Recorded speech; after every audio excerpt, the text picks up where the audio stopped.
Tu as sûrement déjà vu des films et lu des livres sur le voyage temporel. La plupart d'entre eux nous parlent d'une boîte futuriste dans laquelle on entre. Et en un clin d'œil, on se retrouve à une autre époque. Pour l'instant, il ne s'agit que de science-fiction, mais il existe des moyens de rendre le voyage dans le temps possible, du moins en théorie. C'est juste que la technologie n'est pas encore au point. Pour commencer, un voyage vers le futur pourrait être réalisé en voyageant à très grande vitesse. Mais pas seulement le genre de vitesse qui permette de récolter une contravention sur l'autoroute. La théorie de la relativité restreinte d'Einstein en est à l'origine. Elle explique que le temps ralentit pour les objets qui se déplacent à très grande vitesse. La bonne nouvelle, c'est que des scientifiques ont déjà éprouvé cette théorie et qu'elle semble prometteuse. Ils l'ont fait à l'aide de 2 horloges identiques. L'une a été placée dans un avion à réaction, tandis que l'autre est restée au sol. Ils ont constaté que l'horloge de l'avion tournait plus lentement que celle au sol en raison de la vitesse à laquelle il se déplaçait. Plus un objet se déplace rapidement, plus le temps ralentit pour lui. À l'heure actuelle, les vitesses les plus élevées atteintes par la technologie humaine sont observées dans un type spécial de particules, appelées les neutrinos. Certains d'entre eux peuvent se déplacer à une vitesse proche de celle de la lumière. À cette vitesse, une seconde pour eux équivaut à 11 mois pour nous. Nous pourrions également être en mesure de voyager dans le temps grâce à la gravité. Cette idée est également basée sur les découvertes d'Einstein, à savoir sa théorie de la relativité générale. Cette théorie explique que plus la gravité est forte, plus le temps passe lentement. Cela signifie que plus on se rapproche du centre de la Terre, plus la force de gravité augmente. Si l'on y réfléchit bien, le temps s'écoule en fait plus lentement pour les pieds que pour la tête. C'est pour ça que je suis toujours en retard. Bonne excuse. Cet effet a également été mesuré à l'aide de la même stratégie avec 2 horloges identiques. Les scientifiques les ont placées sur des étagères à des hauteurs différentes et ont mesuré la vitesse de leur tic-tac. L'horloge placée sur l'étagère la plus basse s'est égrenée plus lentement parce qu'elle subissait une gravité légèrement plus forte. Mais cette option présente un inconvénient. Pour pouvoir voyager dans un futur lointain, il faut trouver un endroit où la gravité est extrêmement forte, comme un trou noir.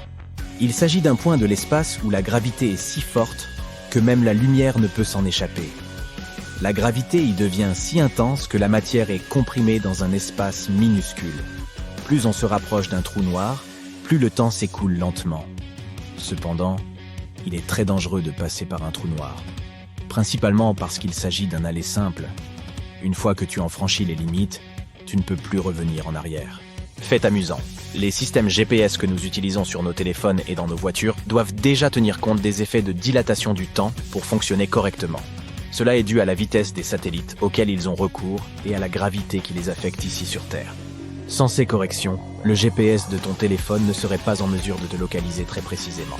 Quant à la 3e option, elle a moins à voir avec les forces inconnues de l'univers qu'avec notre propre corps. Les scientifiques tentent de trouver des moyens de voyager dans le temps en ralentissant nos processus corporels. Il ne s'agit pas d'un voyage dans le temps, à proprement parler. Techniquement, tu n'irais nulle part. Mais si ton corps reste immobile pendant une longue période, tu pourrais bien te réveiller dans le futur. Certains animaux, comme les ours et les écureuils, peuvent ralentir leur métabolisme pendant l'hibernation, ce qui signifie qu'ils n'ont pas besoin d'autant de nourriture et d'oxygène pour survivre. Des spécialistes tentent de déterminer si l'homme peut accomplir la même chose. Ils travaillent sur les moyens de faire entrer les gens en hibernation de courte durée, pendant quelques heures pour commencer. Cela pourrait également s'avérer utile en CA d'urgence médicale afin de stabiliser une personne avant qu'elle ne puisse se rendre à l'hôpital en toute sécurité. En 2005, des scientifiques ont réussi à ralentir le métabolisme de souris en les exposant à une petite quantité d'un gaz spécial.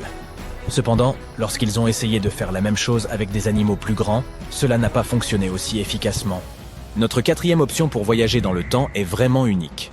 Elle fait appel à un type particulier de raccourci qui pourrait exister dans notre univers, et qu'on appelle les trous de verre. Avant de poursuivre, essayons de comprendre de quoi il s'agit. Imagine 2 balles et un trampoline.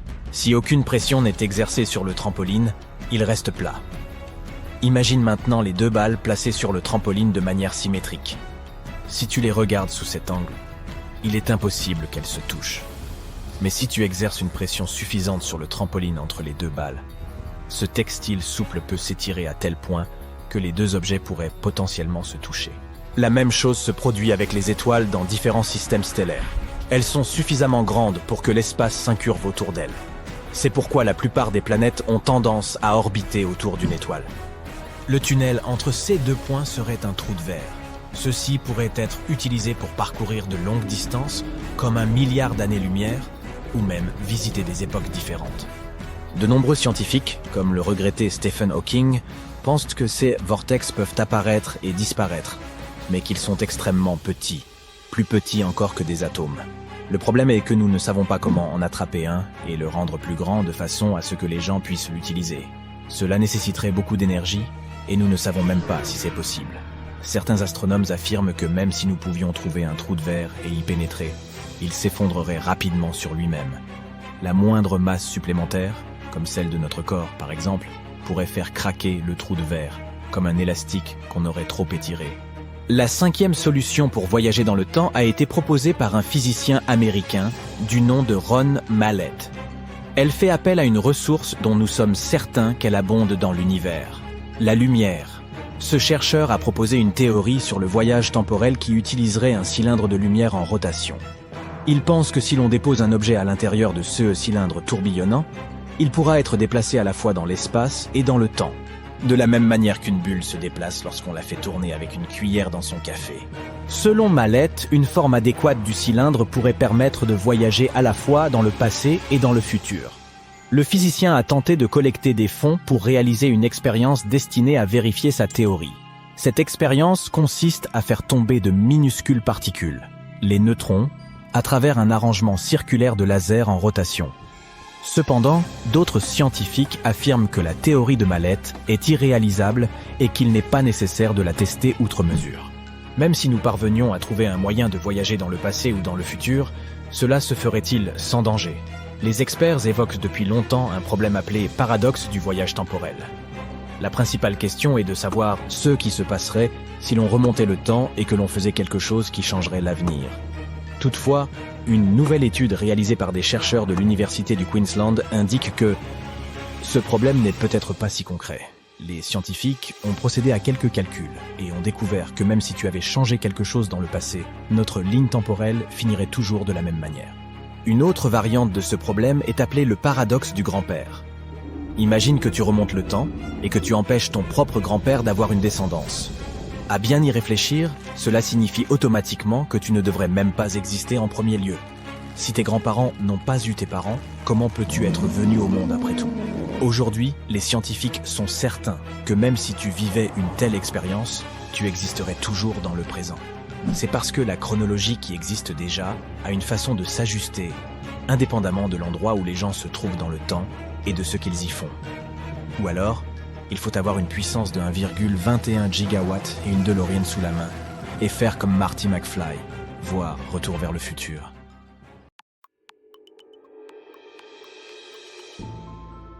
Tu connais la phrase de Stephen Hawking ? La meilleure preuve que nous ayons que les voyages dans le temps ne sont pas possibles et ne le seront jamais, c'est que nous n'avons jamais été envahis par des hordes de touristes venus du futur.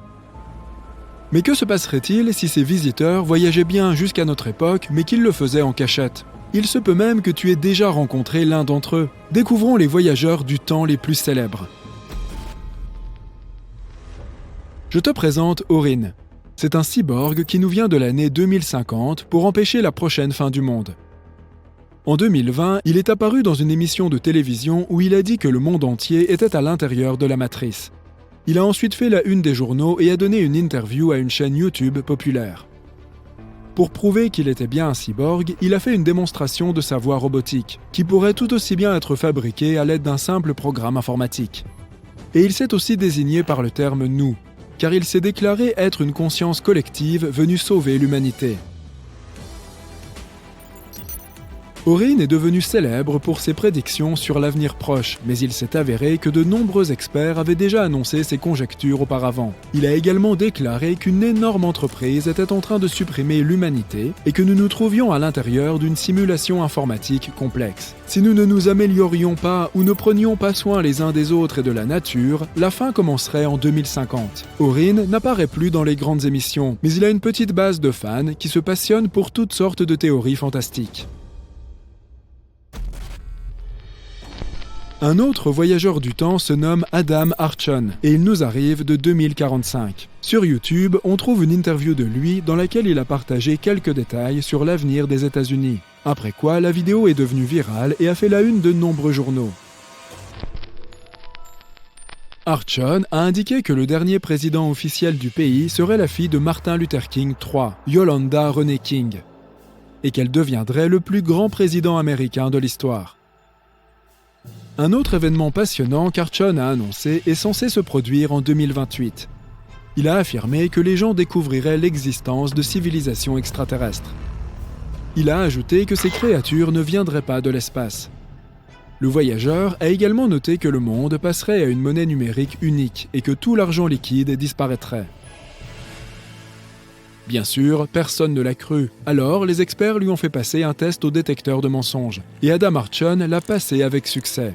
Il a dit qu'il avait une puce dans la main pour faciliter le voyage dans le temps. Une civilisation extraterrestre arriverait sur Terre en 2028 et en 2045, les gens seraient plus proches des robots. Le détecteur de mensonges n'a pas indiqué qu'Archon mentait. Mais cela ne signifie pas qu'il dit la vérité, puisqu'on peut tromper l'appareil à l'aide d'un entraînement spécial. Quoi qu'il en soit, en 2028, nous saurons si Archon avait raison ou tort. Tous ces voyageurs du temps arrivent dans le passé, mais pour une raison inconnue, n'utilisent pas les connaissances du futur. Et toi, que ferais-tu si tu pouvais revenir 50 ans en arrière ? Peut-être investirais-tu de l'argent dans des actions d'une jeune entreprise qui deviendra une grande société extrêmement lucrative. Dans ce cas, tout le monde croirait que tu viens vraiment du futur. Et d'ailleurs, un homme l'a fait. Il a investi 800 $ en bourse et en a tiré 350 millions de dollars. Ce type s'appelait Andrew Carlson. Et il a touché un gros lot en 2003. Cependant, il n'a pas réussi à profiter de sa toute nouvelle richesse, car le FBI est venu le chercher. Andrew avait vendu des actions et en avait acheté d'autres, avec beaucoup de succès. En quelques mois, il était ainsi devenu millionnaire. Mais la Commission des valeurs mobilières ne pouvait pas croire à de telles coïncidences, et elle a donc appelé le FBI. Pendant l'interrogatoire, tout le monde était persuadé qu'Andrew commencerait à se justifier et à dire qu'il avait eu de la chance. Mais au lieu de cela, il a répondu calmement qu'il venait de l'année 2256 avec l'aide d'une machine à voyager dans le temps. Bien sûr, personne ne l'a pris au sérieux. Mais lorsque le FBI a commencé à chercher des informations sur cet homme, il n'a rien trouvé. Andrew Carlson n'avait aucun papier.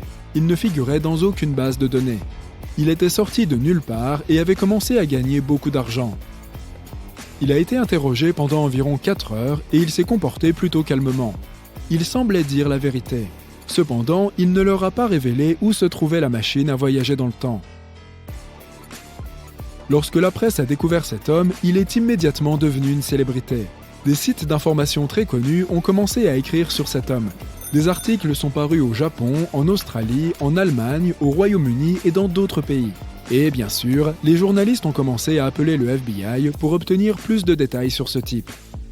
Et le FBI leur a dit que toute cette histoire était une fiction et qu'il n'y avait pas d'Andrew Carlson. Des informations à son sujet sont apparues sur une page internet connue pour ses fake news. À un moment donné, l'article sur le voyageur du temps s'est retrouvé sur Yahoo, où il est devenu viral. Ainsi, comme nous le voyons, toutes les déclarations sur les voyageurs dans le temps sont soit des fictions, soit des mensonges. Ce sujet des voyages dans le temps est apparu grâce à des films et des livres fantastiques qui le développaient. La culture populaire a beaucoup influencé ce concept et a créé plusieurs théories affirmant que le voyage dans le temps était réel. Et certaines personnes y croient vraiment, en particulier celles qui ne sont pas du tout scientifiques. Mais justement, qu'en pensent les pros ? De tels voyages sont-ils vraiment impossibles ? Essayons de le découvrir. Les scientifiques disent que oui, le voyage dans le temps est une réalité, car en fait, nous voyageons déjà dans le temps. Le temps avance et nous avec lui. Nous pouvons appeler cela un voyage. Mais si nous devons nous rendre dans le futur ou retourner dans le passé, tout devient beaucoup plus compliqué. Tu te souviens de la théorie de la relativité d'Einstein ? Elle affirme que le temps se déplace par rapport à l'observateur et qu'il n'a pas de valeur constante. Pour mieux comprendre, voici un exemple simple. 10 cheveux sur ta tête. Est-ce beaucoup ou peu ? 10 cheveux dans un bol de soupe. Est-ce beaucoup ou peu? Tout est donc relatif et dépend des conditions. La même chose se produit avec le temps et l'espace. Si nous nous déplaçons à une vitesse phénoménale, proche de la vitesse de la lumière, alors le temps ralentit pour nous. La perception du temps devient différente pour une personne qui court et pour une personne qui reste immobile. Si nous nous trouvons à proximité d'un objet lourd, disons 1000 fois plus lourd que le Soleil, le temps à côté de cet objet ralentit également grâce à sa forte gravité. En ce sens, le voyage dans le temps est possible si tu es une personne âgée et que tu rencontres ton ami aussi jeune qu'il y a 50 ans. Pourquoi es-tu si jeune? Oh, j'ai juste volé dans l'espace à une vitesse phénoménale pendant tout ce temps, c'est tout.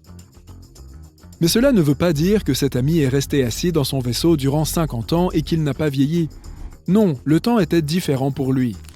Pour toi, sur Terre, 10 ans représentent une longue période. Mais pour lui, ces 10 ans ont passé comme une demi-heure. La gravité et la vitesse courbent le temps. C'est pourquoi l'astronaute Scott Kelly, qui a passé 1 an et demi en orbite, est devenu 5 millisecondes plus jeune que son frère jumeau après être revenu sur Terre.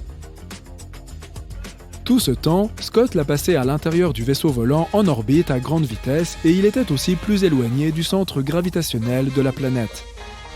Le temps a donc été plus lent pour lui de 5 millisecondes que pour son frère. Objectivement, le temps s'écoule toujours à la même vitesse, mais sa vitesse change à l'intérieur des perceptions des différents observateurs dans des conditions différentes. C'est même l'objet de la théorie de la relativité. Mais qu'en est-il du saut dans le futur ou le passé, comme dans les films? Les trous de verre t'aideront à le faire. Il s'agit de quelque chose comme des tunnels qui traversent l'espace et le temps et qui peuvent relier différents segments de temps à différents endroits de l'univers. Ils sont comme des codes de triche qui peuvent briser les lois de l'univers. Les trous de verre sont insaisissables, ont des tailles différentes, sont imprévisibles, apparaissent dans l'espace et disparaissent. Mais leur principal problème est que les trous de verre n'existent que dans la théorie et la science-fiction, et n'ont jamais été observés dans notre univers par les scientifiques. Oh, regarde, une pluie de météorites. Non, c'est une blague, mais ce serait chouette, non? Si tu es fan de pleine lune, il y en a une qui arrive très bientôt. Le 28 mars pour être exact. La lune entière s'illuminera sous nos yeux, car elle sera située en face de la Terre et éclairée par le soleil. Cela devrait nous garantir une nuit inoubliable. Quand on la regarde bien, on peut dire qu'elle ressemble à une énorme boule de neige suspendue dans le ciel. Certaines tribus indigènes de l'hémisphère nord de notre planète ont dû penser la même chose. C'est pourquoi ils l'appelaient la lune de neige lorsqu'elle était grande et pleine. Si tu as un télescope, ne manque pas les 9 et 10 mars, car 3 planètes seront alors alignées pour ton plaisir esthétique. De haut en bas, tu verras Jupiter, puis Saturne et enfin Mercure. Selon la précision de ton télescope, il y a de fortes chances que tu puisses voir des détails de ces 3 planètes. Ajuste un peu ton télescope et les voilà! C'est presque comme si elles n'étaient pas à des milliards de kilomètres les unes des autres. Mais ce n'est pas tout, elles seront aussi visibles à l'œil nu. Cela signifie que tu n'auras même pas besoin de télescope. Tu les verras probablement sous la forme de 3 points blancs et brillants dans le ciel. Tu devras regarder au sud-est environ une demi-heure avant le lever du soleil et tu les verras. Tu as envie d'une douche relaxante? Pourquoi pas plutôt une pluie de météorites? Cette fois, tu peux garder ton télescope rangé et tu n'as pas à t'inquiéter si tu manques 1 ou 2 de ces pluies, car il y en aura plusieurs cette année et elles seront d'ailleurs assez bien réparties dans le temps. Prends ton calendrier et mets un rappel sur ces mois. Tu peux choisir entre avril, août, octobre, novembre et décembre. Certains mois ont même 2 pluies au lieu d'une seule, comme octobre et novembre. Choisis le mois et le jour qui te conviennent. Et si c'est déjà l'hiver, n'oublie pas de prendre une bonne couverture. Tout ce que tu as à faire ensuite, c'est de regarder le ciel toute la nuit, en attendant que la pluie arrive. Si tu n'as pas envie d'attendre, mets un réveil pour te réveiller au milieu de la nuit. Attention, Mercure vient droit sur toi! Ne t'inquiète pas, elle est toujours là-haut, mais juste un peu plus près que d'habitude. Le 17 mai, elle sera à sa plus grande élongation orientale, ce qui signifie qu'elle sera plus facile à observer. Juste après le coucher du soleil, dirige ton regard vers le ciel à l'ouest et essaie de trouver la planète. Cela se reproduira le 4 juillet, mais cette fois-ci, il faudra regarder à l'est. Tu auras peut-être besoin d'une boussole. Commence ta journée tôt le matin, juste avant le lever du soleil, avec une vue magnifique sur Mercure et une tasse de café chaud si tu en as envie. Si tu ne la vois toujours pas ce jour-là, essaie encore le 14 septembre ou le 25 octobre. Que se passe-t-il lorsque la Lune perd sa couleur blanche naturelle? Cela se produira quelques jours après la première représentation de Mercure, le 26 mai. Cela s'appelle une éclipse lunaire totale. La Lune va s'assombrir progressivement, comme si quelqu'un la recouvrait de peinture rouge foncé, jusqu'à ce qu'elle atteigne finalement cette sorte de couleur rouille que tu peux voir ici. Tout le monde ne pourra pas la voir, sauf si tu es en croisière dans l'océan Pacifique ou en voyage en Extrême-Orient. Si tu te trouves à côté de la tour de Tokyo, tu auras de la chance. Elle sera visible dans tout le Japon.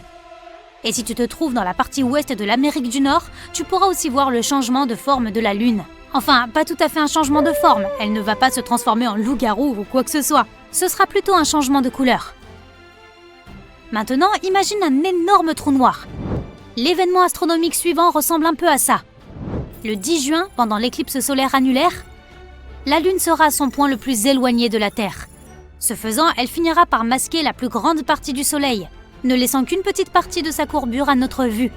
Si tu regardes le ciel à ce moment-là, depuis le Canada ou la Sibérie orientale, tu ne verras qu'un énorme anneau de lumière. Il y a de fortes chances que tu ne puisses pas dire que c'est la Lune qui se trouve là-bas, car elle sera de la même couleur que l'espace, c'est-à-dire une absence totale de couleur, ou juste un noir très profond. Et cet anneau que tu verras, c'est la lumière du Soleil. Puisqu'on parle d'anneaux, parlons de celui de Saturne. Cette planète a tout, des anneaux bien sûr, mais aussi et surtout 80 de lunes.